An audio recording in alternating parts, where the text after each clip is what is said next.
Bienvenidos a otro capítulo de la Cátedra Abierta de Derecho Empresarial. Es el episodio número 18. Vamos a hablar de sociedad de responsabilidad limitada. Estamos con el doctor Bernardo Maqueda. El doctor Maqueda es abogado por la Universidad de Buenos Aires. Trabaja en el Juzgado Nacional en lo Civil 22 de la Ciudad de Buenos Aires. Es diplomado en Derecho de Integración por la Universidad de Alcalá de Henares en España. Tiene una diplomatura en Derecho Concursal por el Colegio Público de Abogados de la Ciudad de Buenos Aires, una maestría en Derecho Empresarial y Económico por la Universidad Católica, tiene posgrado en Derecho Informático y Criptoactivos de la Universidad de Buenos Aires, posgrado en Derecho Digital por la Universidad de Deusto en España y es profesor adjunto de la comisión de la cátedra, mejor dicho, de Derecho Empresarial de la Facultad de Ciencias Económicas de la Universidad de Buenos Aires. ¿Qué tal, Bernardo? ¿Cómo estás? Bueno, muchas gracias por la introducción y bueno, encantado de estar acá en este espacio. Estamos también con Magdalena Curo Olivera, que nos acompaña siempre en estas charlas. Y hoy el tema a tratar es sociedad de responsabilidad limitada. Contanos, ¿qué es eso? ¿Qué es la sociedad de responsabilidad limitada? Bueno, la sociedad de responsabilidad limitada, a mí me gusta siempre hacer una breve introducción, básicamente como para un historicismo, para ubicarlas y poner en tela frente a qué solución vino a brindar básicamente la sociedad de responsabilidad limitada, ¿no? Fueron sociedades en principio que se originaron en un escenario en el cual la idea del empresario ya estaba, de cierta manera, involucrada en la sociedad, ¿no? Revolución industrial mediante, empresas grandes que ya se iban formando, pero asimismo también otro tipo de formas asociativas que frente a ciertos interlocutores de lo que es el tráfico comercial, legal de una sociedad, no podían quizás por algún tipo de requisitos y de rigurosidad y que tenían otros tipos de sociedades más afines a sus intereses, no podían acogerse. Entonces, la sociedad de responsabilidad limitada vino a brindar como una especie de formato un poco más laxo, un poco con más flexibilidad y le dio esa solución a lo que serían hoy en día los que nosotros conocemos como pymes, pequeños y medianos empresarios, de acogerse a un régimen de sociedad con responsabilidad limitada, justamente. Claro, es como que le da como un paraguas que le dice, está bien, podés perder plata, pero perdemos plata hasta acá, ¿no? Exactamente, sí, porque ellos limitan lo que sería su patrimonio hasta el aporte de las cuotas que han suscrito. Claro, y eso para todos los socios. Eso para todos los socios, sí, exactamente. ¿Y qué es lo del capital suscripto? Contame eso, ¿cuál es la diferencia entre...? Y tenemos entre capital, hay que distinguir dos, serían una cuestión de lo que es la suscripción y lo que es la efectiva integración. La suscripción básicamente es el compromiso, ¿no? Es como la promesa de que nosotros tres nos juntamos, vamos a constituir una sociedad y bueno, obviamente en el marco de un estatuto, ¿no?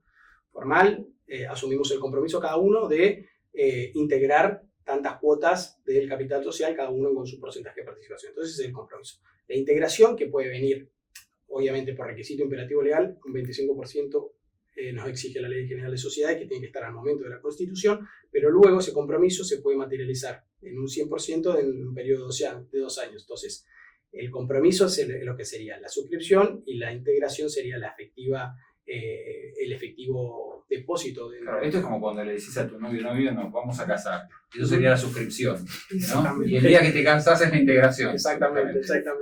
Está bien, o sea, el anillo sería básicamente la propuesta, sería la suscripción y la integración sería la fiesta y la celebración y la firma, exactamente. Pero también hay una especie de trampa ahí también, entiendo, en las sociedades, en las SRL, con el tema de la responsabilidad limitada. Porque hay una garantía que dan los socios, la del artículo 150. Exactamente, sí. No es absoluta, o sea, como la responsabilidad en términos de que no se restringe, sino que hay ciertos escenarios en los cuales esa responsabilidad limitada puede trascender, ¿no? De cierta forma, por así decirlo. ¿Qué quiero decir con esto? El artículo 150 lo que establece, en cierta forma, es que si los socios se responsabilizan ilimitada y solidariamente hasta la integración total de los aportes. Yo acabo de decir anteriormente que en el momento de la Constitución la Ley General de Sociedades nos exige como un mínimo un 25%. Entonces, de manera tal que ese otro que pasa con el otro 75% que no queda integrado, bueno, frente a ese otro porcentaje de capital social que no queda suscrito, que no queda efectivamente integrado, bueno, los socios hasta la efectiva integración de ese capital van a responder frente a terceros de manera ilimitada y solidaria. Entonces, ahí existe una manera de vulnerar esa restricción a la responsabilidad. Está bien, o sea, los otros pobres. Magda, ¿querés hacer una pregunta? No, estaba pensando que ya que estamos con la integración y suscripción del capital, por ahí hablar sobre cómo se divide el capital en las SRL, que tiene determinadas particularidades como las cuotas partes y cómo podemos transmitir esas cuotas partes en caso de querer transmitirlas, ¿no? Ok, la cuota parte en definitiva es como una unidad indivisible que nos atribuye cierta participación dentro del capital social de la sociedad, ¿no? A diferencia de lo que se conoce en las sociedades anónimas, no es un título físico, ¿no? Que antes que se puede circular y demás. Esto es un porcentaje de participación de una unidad indivisible que pertenece al capital social. Por eso también pueden existir, no se permite ser titular fraccionario de cuotas, sino que existe más sí se puede ser copropietario, porque hay un régimen ahí de indivisibilidad de las cuotas que no permite justamente, como le digo, ser titular fraccionario, pero bueno, sí se pueden aplicar las reglas del condominio y ser el condominio de una participación accionaria.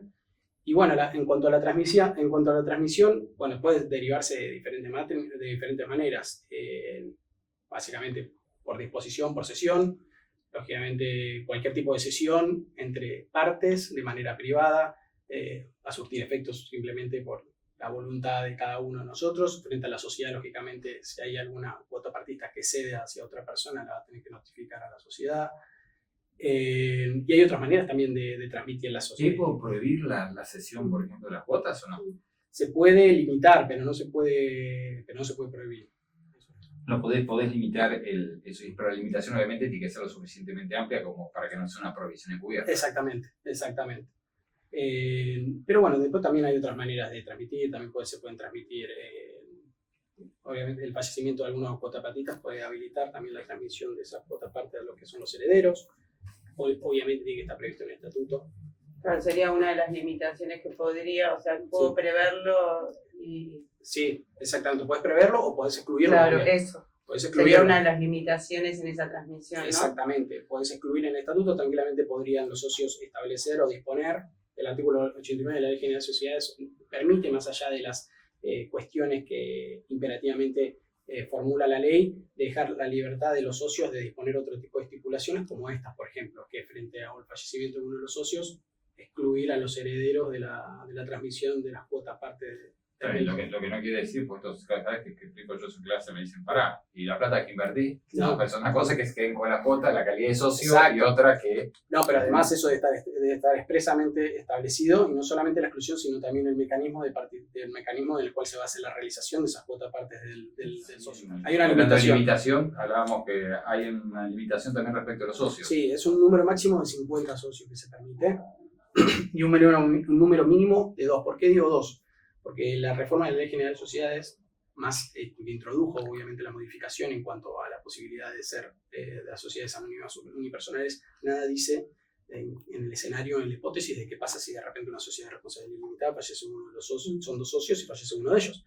Nada dice, entonces se encuentra ahí un vacío legal, obviamente hay diferentes tipos de... Ahí estamos en un terreno patinoso, peligroso, y quizá vamos a la sección cuarta también. Vamos, ¿no? A la sección cuarta, exactamente. Sería típica en principio. Sí, obviamente no hay una posición tomada. Me están dando muchas soluciones a problemas que tienen problemas entre socios, 2 socios en una sociedad. Te quedo con uno solo y listo. Pero... Te quedas con uno socio, sí, listo, y pasas a la sociedad de la sección cuarta, o anteriormente a la sociedad de hecho, obviamente con otro régimen de responsabilidad también.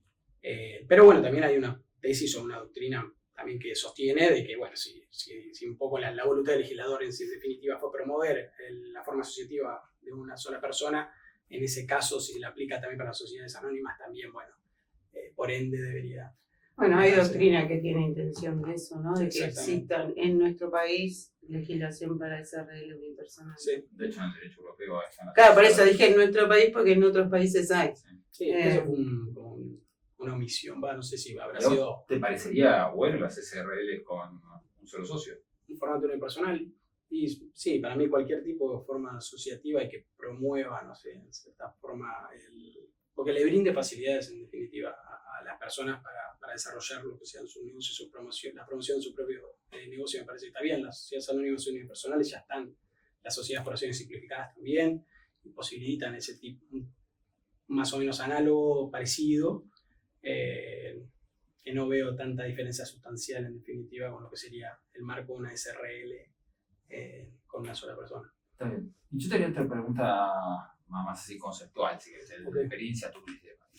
¿Por qué recomendarías a un cliente hacer una SRL? ¿O por qué la SRL? Yo digo, primero adelanto mi opinión, a ver si coincidís o no. Sí. Podemos tener debate acá. Que el SRL es como el auto es indestructible, ¿no? Un auto como el gordo del Volkswagen Gazelle, que era un desastre, pero no se rompía con nada, ¿no? Entonces, uno dice, para mí la SRL es eso, es una sociedad que es tosca, que no tiene mucho aumento, pero que la puedo usar para cualquier cosa y es un fierro, ¿no? Total. En términos automovilísticos. Es excelente el ejemplo, ¿no? Tal cual, nunca lo había pensado, pero sí, a mí es la forma asociativa que más me genera empatía, por así decirlo, porque es la que más facilidades le da el tipo como al hombre ordinario común, ¿no? O sea, dos personas que quizás no tienen un capital, un patrimonio muy acaudalado, pero sin embargo quieren formar una unidad de negocio con todo ello, con todo el impacto positivo que tiene en una sociedad, una unidad de negocio, y bueno, sin la necesidad de acogerse a otro tipo de responsabilidad como la sociedad que ya exige otro tipo de costos, otro tipo de estructura mucho más amplia que hace que sea mucho más lejano las posibilidades que tiene esa persona. Acá ni siquiera tengo capital mínimo. Acá no tienen capital mínimo, exactamente. Lo que no Entonces, es poco. exactamente. ¿Magda? Yo tengo mis dudas con respecto a todo esto, pero... Porque en cuanto a que... No, a la elección. Pero no, yo creo que hicimos un buen recorrido. Me queda solamente una partecita en cuanto a esta elección que tiene que ver ya después con otras cosas que por ahí exceden en la charla de hoy, que tiene que ver con la toma de decisiones en la SRL, que sería entonces ahí mi pie para decir, bueno, no sé. Pero bueno, por ahí excede un poco la charla. ¿En qué sentido la toma de decisiones? La toma de decisiones para modificaciones, artículo 160, es la parte que a mí me... Necesitas por lo menos dos, no te alcanza con la mayoría. Claro. No te alcanza con el socio que tenga la mayoría única, sino que tiene que votar. Claro, que muchas veces los pequeños empresarios son dos y eligen SRL y ahí te puedes llegar a encontrar el atrapado. Sí. Eso es lo único que yo te Por eso hay que uno de los socios que hacer un porcentaje que pueda dividir para ser mayoría, o sea, 50 y 50 nunca es negocio. No, es verdad, eso es cierto. Eso. Nunca una sociedad así. Pero una cosa que la última cosa que nos quedó pendiente, quizás antes de cerrar, es cuáles son las formalidades de la Constitución. Formalidad de la Constitución, básicamente se puede constituir una sociedad por instrumento público-privado, obviamente si es privado, con firma certificada por notario de los socios, o sea, de los cuotapartistas, mejor dicho. O también frente a una autoridad competente o registro público de comercio, ¿no? Tiene que publicarse avisos en el boletín oficial, muchas más formalidades, creo que no. No, esa es una ventaja, que puedo constituirlo por instrumento privado o con certificación, es una ventaja frente a otras que por ahí tienen que ser instrumento público. Exactamente. Buenísimo, Bernardo, muchísimas gracias por haber venido. Como siempre, los saludo a ustedes, les agradezco por estar acá y les recuerdo que va a aparecer a pie de página seguramente el mail empresariofce@gmail.com, donde pueden enviar sus dudas, preguntas o consultas. Nos vemos en el próximo episodio. Hasta luego.